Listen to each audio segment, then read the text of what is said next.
Look at that handsome devil over there. Welcome back, episode 38. He's got the shadow box. He's got freedom isn't free. It's the man, the myth, the legend, the one and only Angel Torres. Welcome back to We All Serve, episode 38. Angel, how are you? I'm good, Dr. Shalom. I can't write prescriptions. You can't write prescriptions. I can't write prescriptions. What good having a doctor? Jeez Louise. I know. I need to go. Listen, I was actually just reading, literally about 5 minutes before we went live over here, about a doctor who I guess served in the army, like a medical doctor, served in the army, Yeah. got out, and he just came back in as a full bird colonel. So like my doctor doesn't get me, a direct commission as a full bird colonel. Sorry. Yeah, we used to recruit those guys, and we had a lot of folks that were like forensic doctors, or they'd be uh, uh, cardiovascular surgeons and cardiothoracic surgeons, and there were these guys with these neurologists, and they had all these great practices. And then after they raised their kids and they were empty nesters, they had the means to do whatever they wanted. And said, you know what, I always wanted to serve, and I never really, because some people like their whole family trek is like their whole life is driven towards being a doctor. And dad was a doctor, mom was a doctor. It's like a coal miner syndrome, right? And my aunt and uncle were doctors. We had their doctor lifestyles all written out for you, and they never really had a chance to say, what do I want to do? And I have a lot of friends that are like that, and they're like, choosing was never really an option. And then you get people like us, we get too many choices. We don't know what the hell we want to do. Totally true. And so, be a lawyer.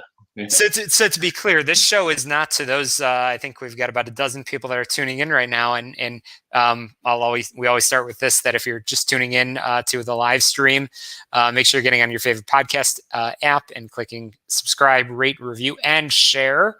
Please share. And if you are listening on one of those awesome podcast apps, make sure you're going to YouTube and clicking subscribe too, because we go live every week and have these conversations. We are the video too. But for those of you that are just tuning in, this is not a show about recruiting.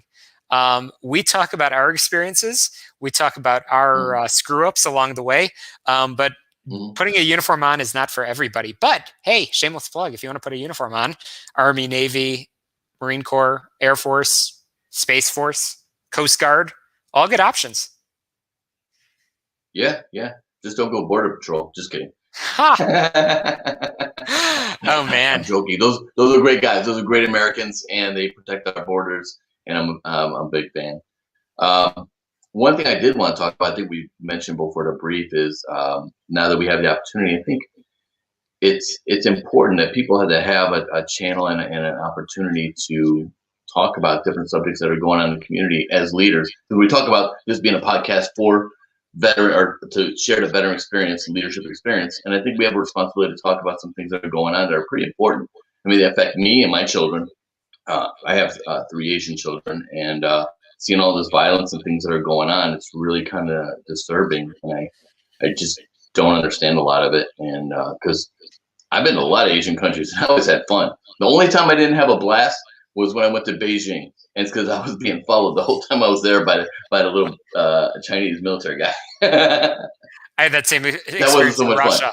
I had the same experience in Russia. Yeah, exactly. Right. Yeah. Which technically Russians are Asians.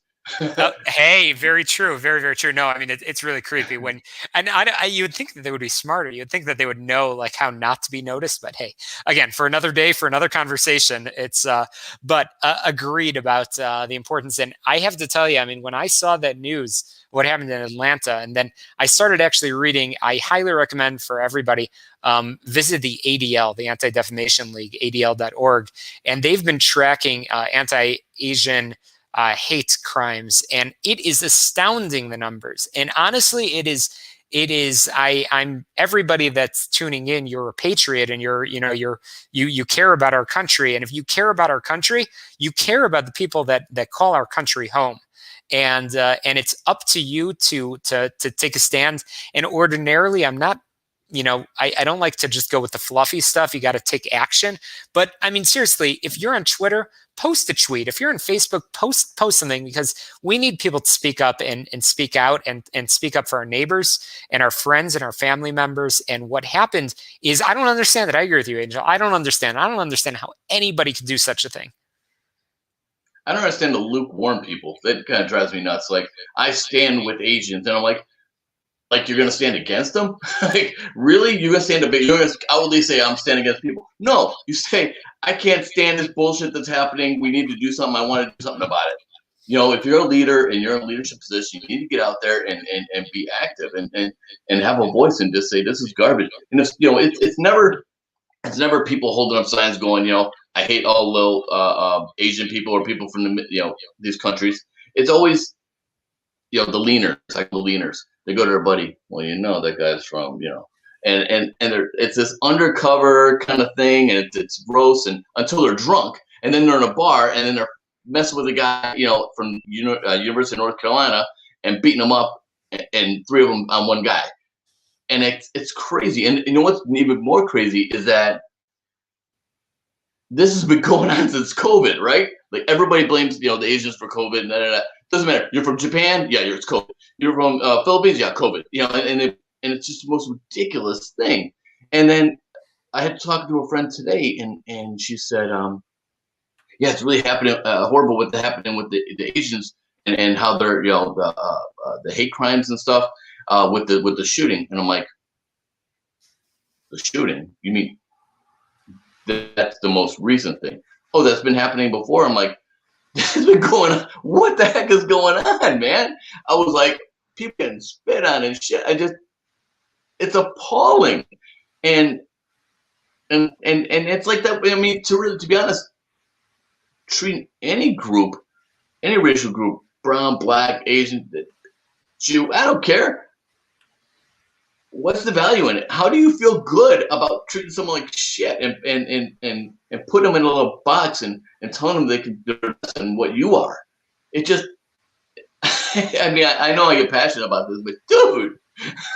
And I agree with you, and it's you and I have both experienced, and I'm experiencing it literally. I just came from a formation, and you serve with people from all walks of life. You serve with people that don't look like me, and but you have that respect. You have that like incredible respect for people, and I don't know what's lacking, and I don't have all the answers. I just think that people need to step up and, like you said, not just say like I stand with Asians or something like that, but it's actually, what are you going to do? How are you going to make a difference? It's almost gross. I'd rather you didn't say anything.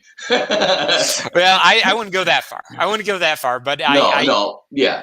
But it's like, what are you doing in your community that will make things different? I heard a line, I'm trying to remember when it was, but it's, you have to be more than not anti-Semitic or not racial or something. You actually need to be like pro. You need to get out there and you need to actually like do something. Like, basically for every one act, and unfortunately, like, this was a shooting. I think that it was 8 people that died.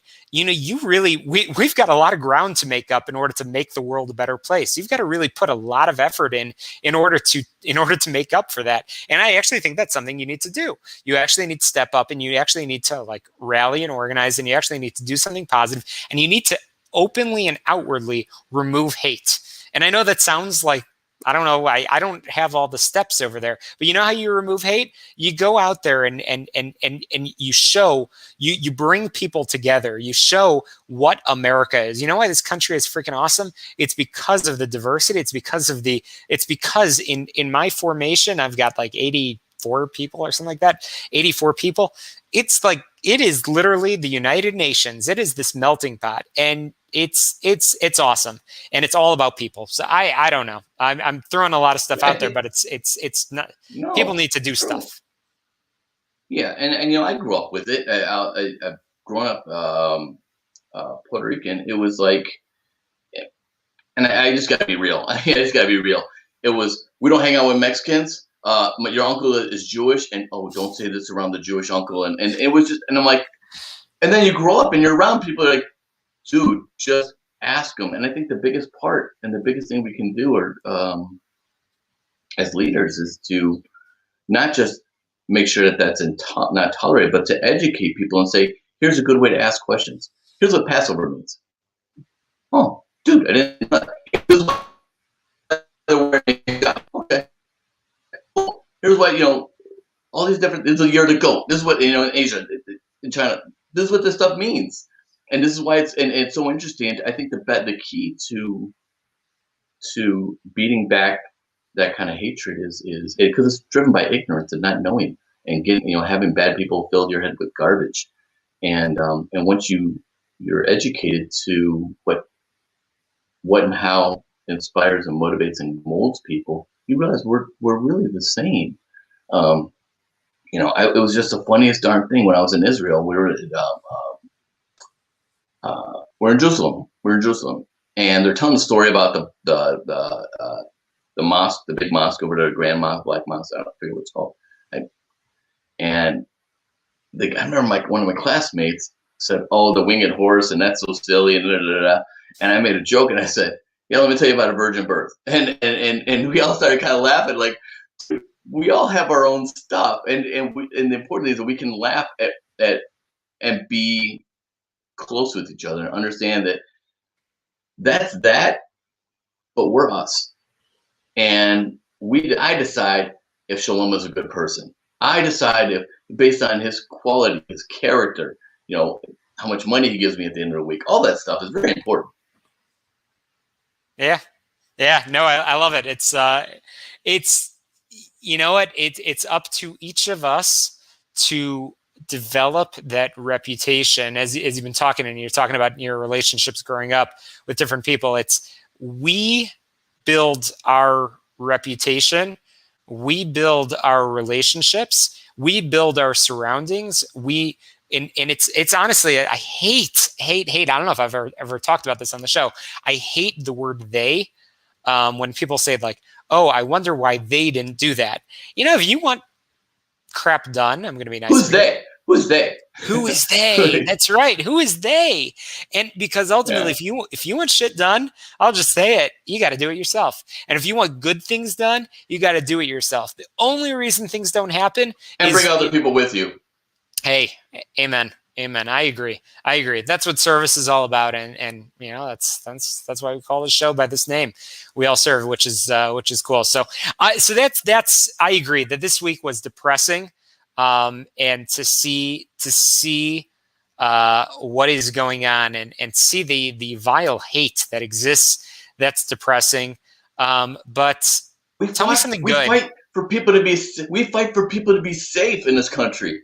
We went in harm's way. Well, you'll get there eventually. Most of our brothers and sisters go into harm's way, and to protect our way of life, to love and believe and worship and then we come home and see this shit, and you're like, what the hell was it all for? Hey, I believe I should get combat pay. It fills me with doubt. I believe I should get combat pay for. Right, you should. No, for going. Honestly, the scariest experience of my military career so far is going to CIF. Do you call it that in the Navy too? The Central Issue Facility. Repeat that again. I'm sorry. Oh yeah, it broke up there for a second. In the Navy, do you have the CIF, the Central Issue Facility, like where you draw like your basic gear?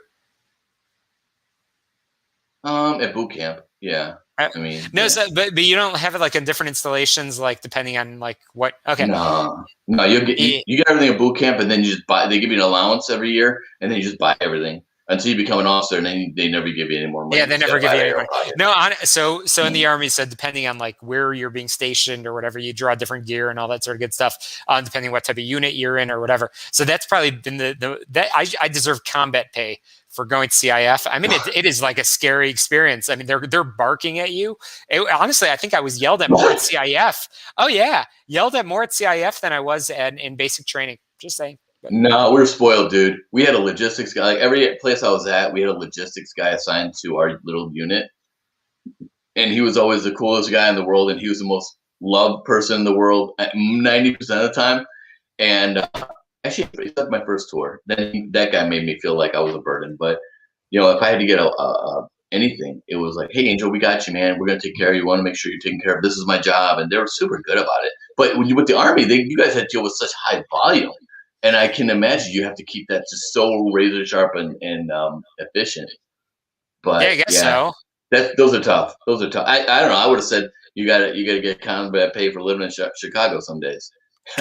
It's true. It's true. By the way, so sticking on that whole combat pay thing, I don't remember if we talked about this, but I deal with some Air Force people out here, and it's very funny. I crack up every time when they tell me they're literally getting substandard, cost substandard living pay for Oh, living on an something. army Yeah. base. Oh my God, it's so funny. It's so good, so good.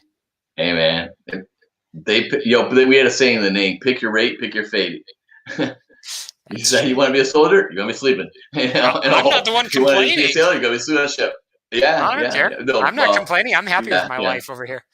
So in 20 years from now, a Space Force guy is gonna complain to an Air Force guy about how hard it is in his condo and you can barely even see the ocean.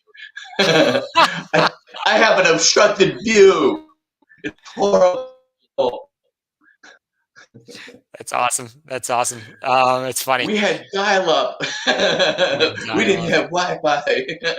Oh yeah, But for yeah, sure. so we You're want to right. talk. We're going to change it and talks about some positive things in the community. And one of the things that happened to me this week, I'm on a couple different boards for theater and not for profits, and I love doing it because part of being having transition from active duty is I get to do things in the community that really make me happy, kind of fill my soul.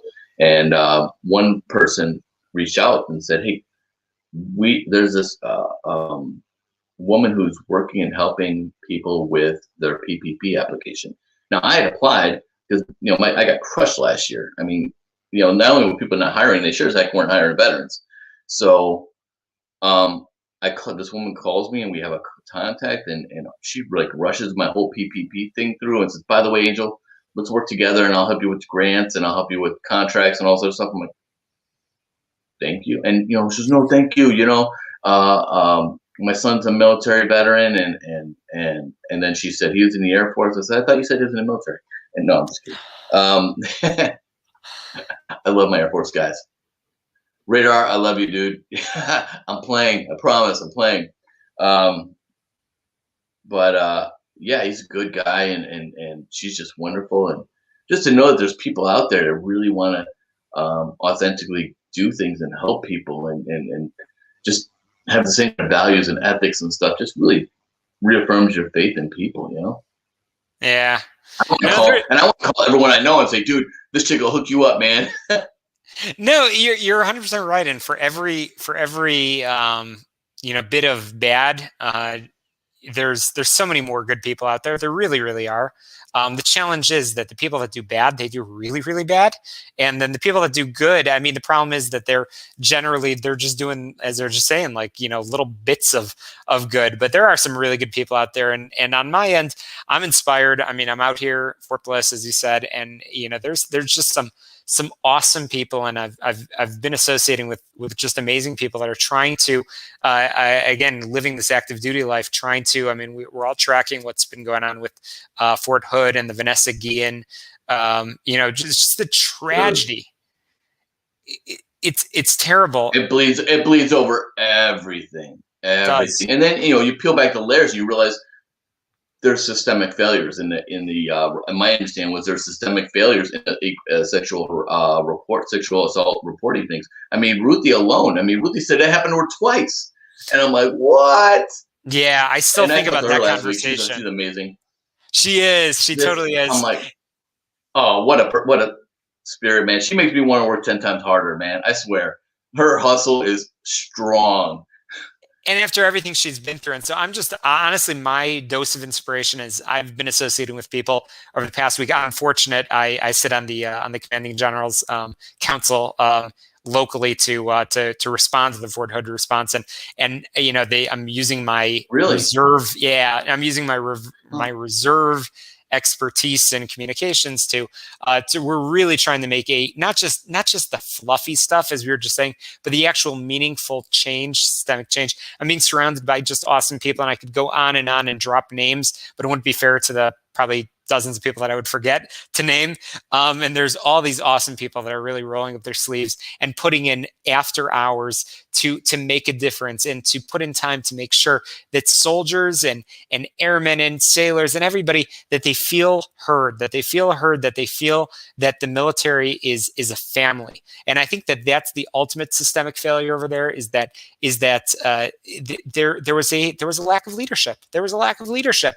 And what we try to... How is it? I was curious though. How is it a lack of leadership if the commanding general had just reported, like, what, a month or two or prior to that? He was fairly new when that whole thing happened. I mean, obviously it went back before he got there. He just got the blunt end of it, to be honest. I mean, if you disagree with me, please feel free. Yeah, I mean, no, obviously I you agree take with over and you. you're responsible.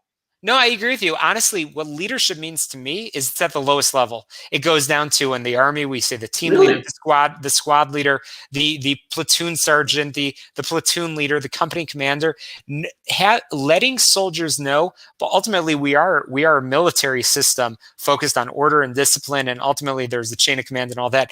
But bottom line, most importantly, it's people. And you need to, if you are doing your leadership properly, the people in your formation, are they married? Are they in a relationship? When they're having a good day, a bad day, and things like that. And it starts at that lowest level. Where And they're actually living, circulate. who they're living with. Hey, true. So true.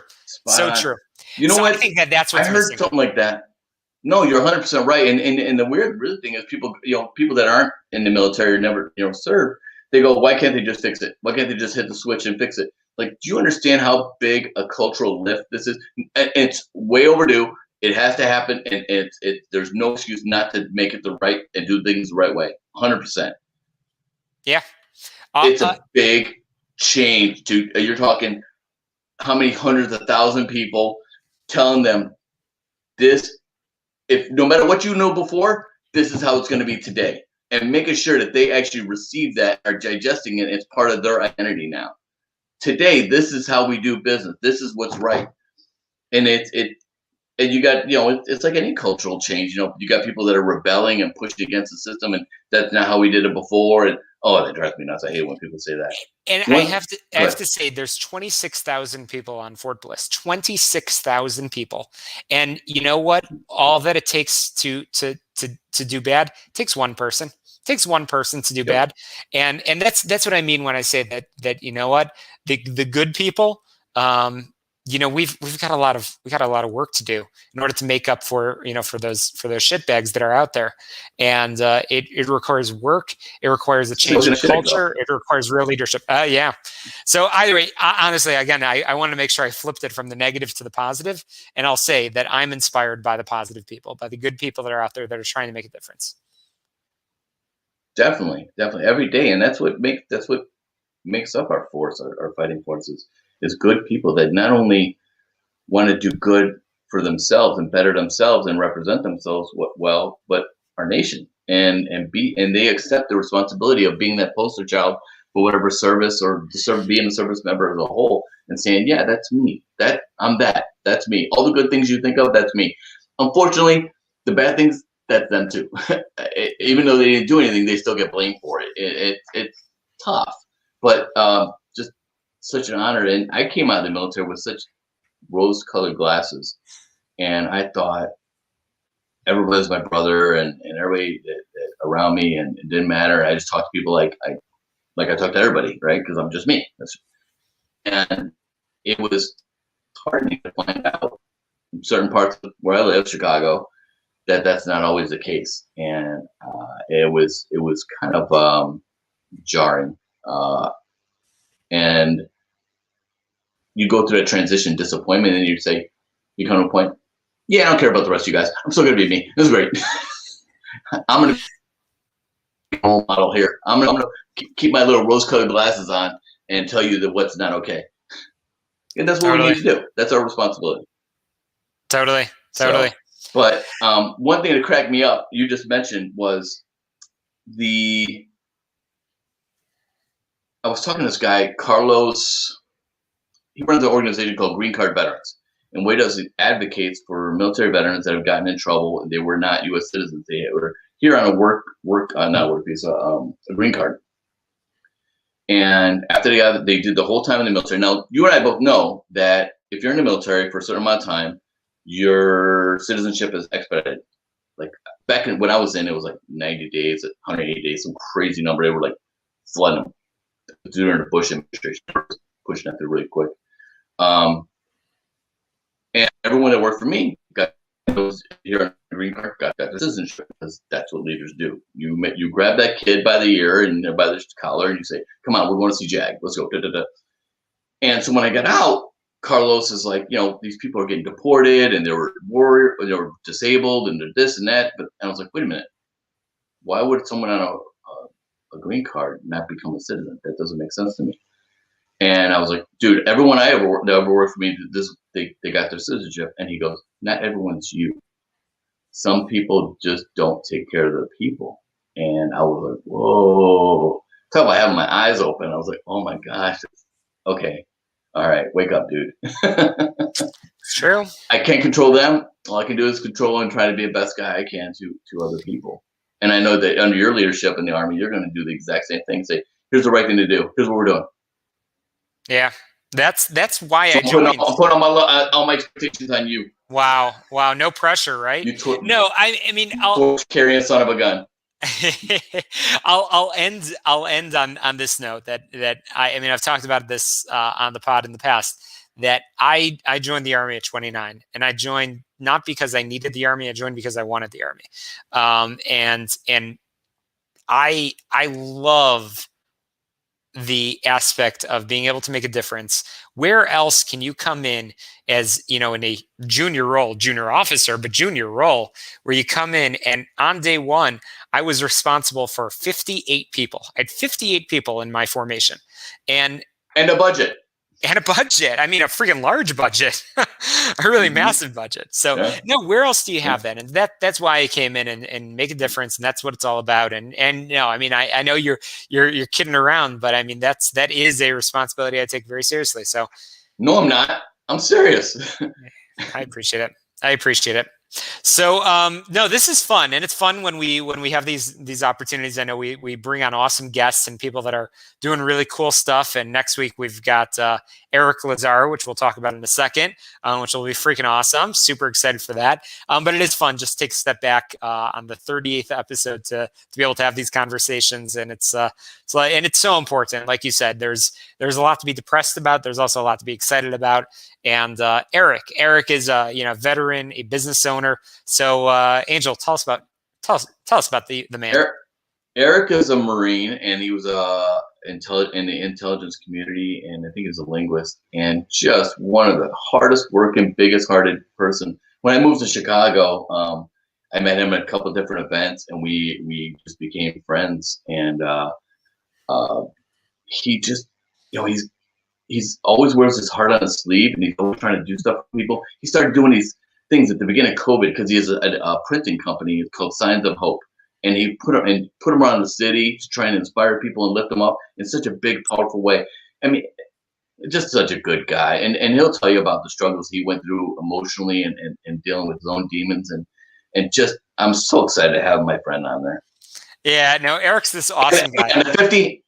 And the 50th episode, we got to do a recap. We're going to do a recap of our guests, and we can do best and worst. No, I'm just kidding. We'll just talk about some guests that really, we'll just have like top 5 or whatever of people, or 3 or whatever, of people that really blew us away. And we'll probably have different names or something like that. And or we may have the same name. So we'll just have one episode. The 50th episode, we'll have it just be recap. And we'll have like an anniversary. Before you know it, buddy. Cakes. It's going to be here before you know it. I mean, it's crazy. We already have, I think, the next like 7 lined up or something like that. Yeah. I mean, it's awesome. And it's like, and they're beasts. All of them are beasts. I was like, holy cow. They are. It's so awesome. No, so episode 39 with Eric Lazar, that's next week. So make sure you jump on. That's next week on, man. Oh no, I jumped ahead by a week. Okay. March 29th. I was like, oh my God, is the next week in mid-April? No. Okay. March 29th is the next episode. Eric Lazar, tune in, same time, same place. Make sure you're clicking subscribe, rate, review, and share. And make sure you're telling a friend. And that's all. Thanks, Shalom. Thank you, my friend. Thanks, Angel. I look forward to our next conversation next week.